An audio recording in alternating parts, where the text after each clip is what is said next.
Allez, on commence avec le basketball. Voilà, le père de Mo Bamba reçu à la primature. Accompagné par le président de la Fédération ivoirienne de basketball, Mahama Koulibaly, le père de Mohamed Bamba, actuel pivot du Magic d'Orlando de NBA, a été reçu ce mardi en audience par le directeur de cabinet du Premier ministre, Aoutou Kofi. Ibrahim Bamba a réaffirmé la nationalité ivoirienne de son fils, actuelle star montante du championnat nord-américain, devant le directeur de cabinet du Premier ministre, qui lui a souhaité, en tant que membre d'honneur de la FIBB, voir Mo Bamba contribuer au programme fédéral Give Back Basket. La FIBB envisage d'ailleurs une action conjointe avec le joueur de la NBA à l'endroit de la jeunesse ivoirienne et du basket local. Ah ben voilà, ainsi on a réaffirmé la nationalité ivoirienne de Mo Bamba, ce qui veut dire que la Côte d'Ivoire quand même a un représentant en NBA. Il s'agit, comme vous l'avez dit, de Mo Bamba, le pivot de Magic d'Orlando. Et en ce qui concerne la réaffirmation de la nationalité de Mo Bamba, une information qui a été prise au rebond par le président de la Fédération ivoirienne de basketball, qui a souhaité que Mo Bamba rejoigne l'équipe de Côte d'Ivoire. Une vision aussi partagée par le directeur de cabinet du Premier ministre, qui, en sa qualité de membre d'honneur de la Fédération ivoirienne de basketball, a assuré que la Côte d'Ivoire fera ce qu'il faut administrativement pour faciliter cette ambition légitime de la FIBB. La FIBB envisage aussi une action conjointe avec le pivot d'Orlando à l'endroit de la jeunesse ivoirienne et du basketball local, une activité à laquelle contribuera l'ambassadeur de Côte d'Ivoire aux États-Unis, M. Aïdara Mamadou, conseiller du président de la Fédération ivoirienne de basketball, et aussi qui est l'un des acteurs de ce programme au cœur des actions de la FIBB. Alors, le père du joueur, lui, a dit qu'il pèsera de tout son poids en ce qui concerne cette volonté de voir Mo Bamba évoluer avec les éléphants. Mais il faudra que la Côte d'Ivoire fasse tout de façon au niveau de l'administration pour que Mo Bamba arrive avec les éléphants. Mais le petit bémol, c'est que pour ceux qu'on a pu voir avec les stars africaines au niveau de la NBA, c'est jamais évident, c'est jamais facile. On a le cas des Camerounais Embiid et Siakam, qui jusqu'à présent ne jouent pas avec le Cameroun, même si du côté des Nigériens, ça paraît plus facile, parce qu'au niveau des Nigériens, il n'y a pas ces grands stars-là. Ils sont pas, c'est vrai, ils jouent en NBA, mais ce ne sont pas des franchises players, ce ne sont pas des grands joueurs au niveau de leur franchise. Donc, facilement, ils arrivent à rejoindre la sélection. Mais quand vous avez, je dirais, le costume de grands, je dirais, de meilleurs joueurs de la franchise, ça devient très, très difficile. Mais on espère que, voilà, l'espoir des Ivoiriens, c'est que Mo Bamba arrive à évoluer avec les éléphants. Très bien. Allez, on poursuit avec du karaté. Les moins de 15 ans étaient à l'œuvre. Le dimanche dernier a eu lieu au Casa des Deux Plateaux la première édition de la Coupe Sensei Dr Diomandé Amadou, 4e dan président de Gikashi. Cette compétition initiée par Maître Diaby Jean, 4e dan karaté-do Shitoryu, a vu la participation de nombreux athlètes de moins de 15 ans venus de différents clubs de karaté.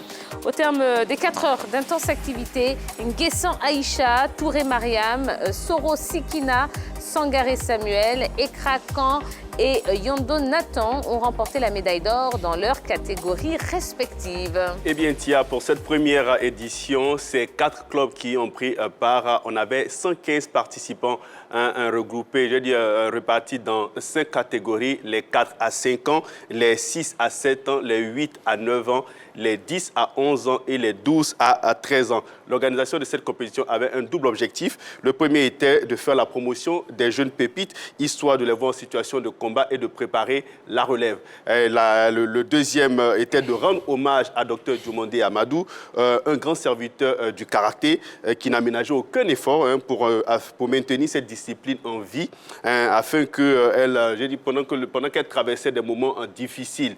Donc c'était aussi une façon de témoigner toute leur reconnaissance vis-à-vis de ce monsieur qui a beaucoup apporté à la discipline qu'est le karaté. Et le conseiller s'est dit très honoré de cette reconnaissance, de cette marque de reconnaissance-là vis-à-vis de sa personne. Et puis, il a aussi encouragé les jeunes participants à s'approprier la discipline et à être des grands champions demain. Il faut savoir que la prochaine édition, ce sera l'an prochain, à la même date, au même mois. Voilà un peu ce qui s'est passé du côté du karaté, ce qu'on pouvait dire là-dessus. D'accord, merci beaucoup pour ce complément d'information. On va parler de triathlon maintenant.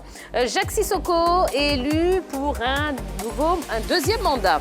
Le président Jacques Sissoko a été reconduit à son poste de président statutaire de la Fédération ivoirienne de triathlon et disciplines associées. C'était à l'issue de l'Assemblée générale élective qui s'est tenue dimanche. Pour son deuxième mandat, Jacques Sissoko a décidé de redynamiser la discipline et de décentraliser les activités de la fédération. Mais avant les étapes d'Adzopé, Tabo et Vavois, l'ouverture de la saison est prévue pour le 18 avril 2021 à l'Agora de Koumassi. Et puis dans notre page football, d'abord on va parler du COCAN 2023 qui accueille la Guinée. Le comité d'organisation de la CAN Côte d'Ivoire 2023 reçoit une délégation du COCAN Guinée 2025, forte de 5 membres dans le cadre d'un échange d'expériences. Il s'agit d'une visite de prospection en vue de s'inspirer de l'organisation et des préparatifs de la CAN 2023. Les échanges techniques avec le COCAN qui ont débuté ce mardi au siège de l'institution à Marcory résidentielle s'étaleront sur 2 jours. Alors la délégation guinéenne avait entamé sa tournée au Cameroun du 7 au 11 avril et maintenant c'est au tour de la Côte d'Ivoire de recevoir cette délégation guinéenne.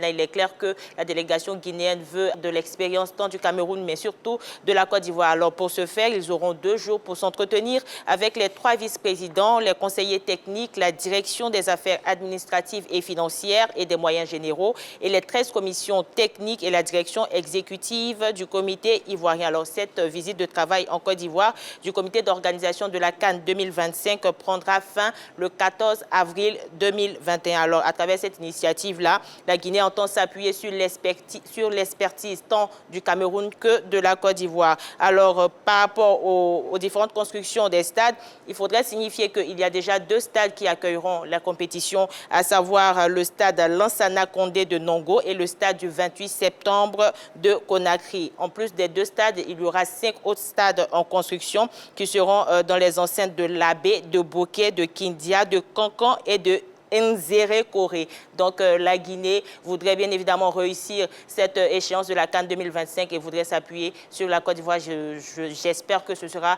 de franches collaborations entre la Côte d'Ivoire et la Guinée qui recevra la CAN 2025. Très bien. Allez, direction le Togo, où Claude Leroy démissionne. Claude Leroy, jusque-là sélectionneur national du Togo, a démissionné de la tête des éperviers. L'annonce a été faite dans un communiqué rendu public lundi. Cette démission fait suite à la non-qualification de la sélection togolaise pour la CAN 2022 qui se déroulera au Cameroun. Depuis son arrivée, l'ancien coach du Cameroun et de la RD Congo a connu 35 matchs avec les éperviers, avec un bilan de 9 victoires, 12 nuls et 14 défaites d'Orgelès. Après 5 ans de bons et loyaux services, Claude Leroy démissionne de son poste de sélectionneur des éperviers du Togo. Toute histoire a une fin, bien sûr. Donc, Claude Leroy a décidé de démissionner de son poste de sélectionneur suite à une réunion avec Madame le ministre des Sports et des Loisirs. Dr Bessi Lidi Kiama indique un communiqué ce lundi. Le technicien français de 73 ans n'a pas réussi à qualifier les éperviers du Togo à la CAN 2021 prévue au Cameroun. Donc, les Togolais ont d'ailleurs fini dernier du groupe G. Bien sûr, ils n'ont enregistré aucune victoire.